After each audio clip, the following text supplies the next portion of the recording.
ayat Quran sendiri juga pernah menjelaskan, ada penjelasan tentang wanita yang beda agama boleh kita nikahi, yaitu wanita ahli kitab. Wanita ahli kitab itu kalau dalam bahasa kita adalah orang-orang Nasrani atau orang-orang Yahudi. Artinya para pemeluk agama yang memiliki panduan kitab samawi, kitab wahyu.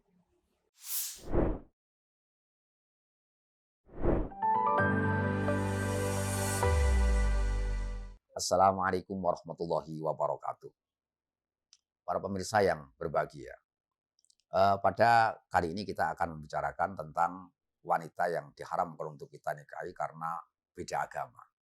Meskipun itu sudah mulai topik menjadi topik di masyarakat kita, banyak yang menggugat bahwa pernikahan beda agama itu minta dilegalkan secara negara mungkin. Tetapi ini secara syariat tetap masih punya masalah.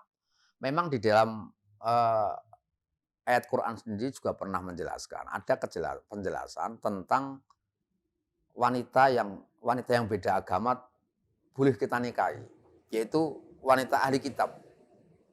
Wanita ahli kitab itu kalau dalam bahasa kita adalah orang-orang Nasrani atau orang-orang Yahudi.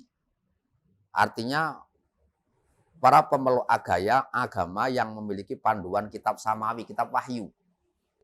Seperti orang Yahudi dan orang Nasrani. Orang Yahudi memiliki kitab Taurat, orang Nasrani memiliki kitab Injil. Itu merupakan kitab-kitab samawi, kitab yang diturunkan oleh Allah kepada Nabi Musa dan kepada Nabi Isa. Wanita-wanita yang termasuk pemeluk agama ini namanya dikatakan wanita ahli kitab. Nah, kemudian hukumnya bagaimana seorang muslim menikahi wanita ahli kitab? Apakah diperbolehkan?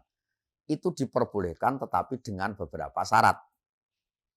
Salah satunya yang syarat pokoknya nih, kalau menurut ulama Syafi'iyah, menurut pendapat ulama Syafi'iyah, bermadzhab Syafi'i, seorang muslim boleh menikahi wanita ahli kitab manakala wanita ahli kitab tersebut termasuk keturunan orang-orang yang memeluk agama Yahudi dan agama Nasrani sebelum Rasulullah diutus. Jadi dia nenek moyangnya itu sudah mengikuti agama Yahudi, mengikuti agama Nasrani sebelum Rasulullah diutus. Kemudian dia masih mempertahankan agama yang dipeluk oleh nenek moyang mereka. Wanita-wanita ini disebut wanita ahli kitab yang boleh dinikahi, bahkan ketika menyembelih hewan sembelian pun itu juga halal kita makan. Jadi kita makan boleh, jadi dinikahi juga boleh. Nah, kalau wanita-wanita yang beda agama, tetapi kita ketahui bahwa wanita tadi merupakan keturunan daripada orang yang memeluk agama Yahudi ataupun agama Nasrani, tetapi dilakukan setelah Rasulullah diutus, itu tidak termasuk ahli kitab yang boleh dinikahi oleh seorang muslim. Nah, dalam hal ini untuk konteks keindonesiaan tentunya, ini kalau menurut ulama Syafi'iyah bahwa di Indonesia itu juga ketahui bahwa pemeluk agama selain Islam itu tadi, itu memeluknya bersamaan dengan datangnya penjajah kayaknya. Jadi tidak sebelum Rasulullah, dia memeluk jauh setelah Rasulullah diutus, bahkan setelah Rasulullah wafat. Baru mereka memeluk agama Yahudi atau agama Nasrani yang ada di Indonesia.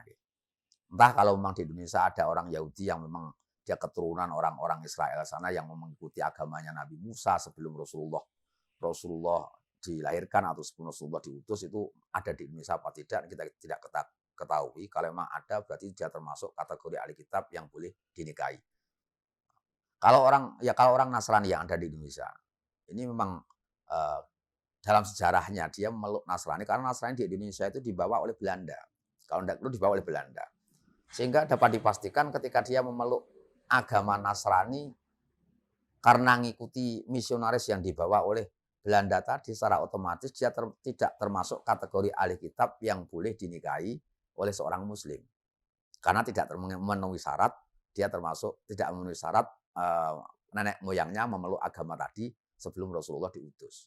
Nah, oleh karena itu kenapa di Indonesia itu tetap aturan sampai saat ini bahwa menikah beda agama tidak diperbolehkan oleh aturan-aturan negara kita, karena dalam memandang kenyataan bahwa ahli kitab di Indonesia tidak termasuk kategori wanita-wanita ahli kitab yang diperbolehkan untuk dinikahi seorang muslim karena tidak memenuhi syarat yang saya sampaikan di awal tadi.